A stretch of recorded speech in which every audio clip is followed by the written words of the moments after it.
Pierre Palmade attend actuellement d'être soigné, après son AVC du 25 février, pour être placé en détention provisoire.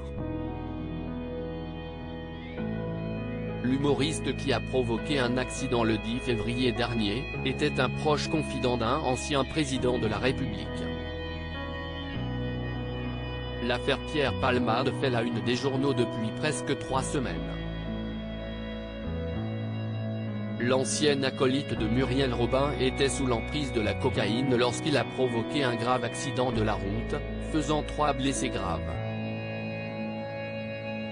Parmi ces derniers figure un père de famille, qui souffre de multiples fractures, son fils, qui a été opéré à de nombreuses reprises, et Mila, la belle-sœur du conducteur, qui était enceinte au moment des faits, et qui a perdu son bébé depuis.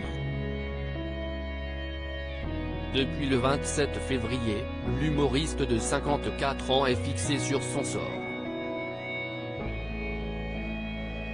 En effet, le juge de la Cour d'appel de Paris a ordonné son placement en détention provisoire. Comme l'a rapporté RTL, c'est à la prison de Fresnes, dans le Val-de-Marne, que Pierre Palmade sera détenu. Alors que sa vie privée devient une affaire publique, notamment à travers son autobiographie intitulée « Dites à mon père que je suis célèbre », parue en 2019, certaines anecdotes enfouies refont surface. Je l'appelle beaucoup lors de mes matinées fatiguées. Dans son autobiographie, le comédien rapporte des anecdotes liées à sa prise de cocaïne. Il explique que la drogue le faisait oser toutes sortes de choses, comme appeler un ancien président de la République à n'importe quelle heure du jour et de la nuit, Nicolas Sarkozy. Très patient, l'ancien maire de Neuilly-sur-Seine, a longtemps été le confident de l'humoriste, je l'appelle beaucoup lors de mes matinées fatiguées.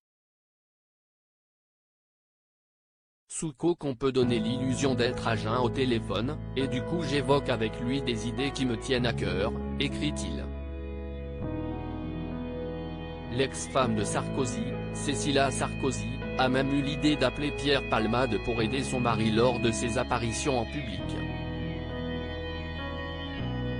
Quelque temps plus tôt, Cécilia m'appelait pour me demander un service pour l'un des meetings de son mari, alors en campagne présidentielle, raconte l'humoriste, qui apparaît sur un écran géant en plein meeting. Alors que sa participation provoque des critiques, Pierre Palmade écrit à son ami qu'il ne peut plus se permettre de le soutenir officiellement. Pierre aime bien Nicolas, mais Palmade ne peut pas aimer Sarkozy, lui écrit-il. Voici la fin de cette amitié improbable.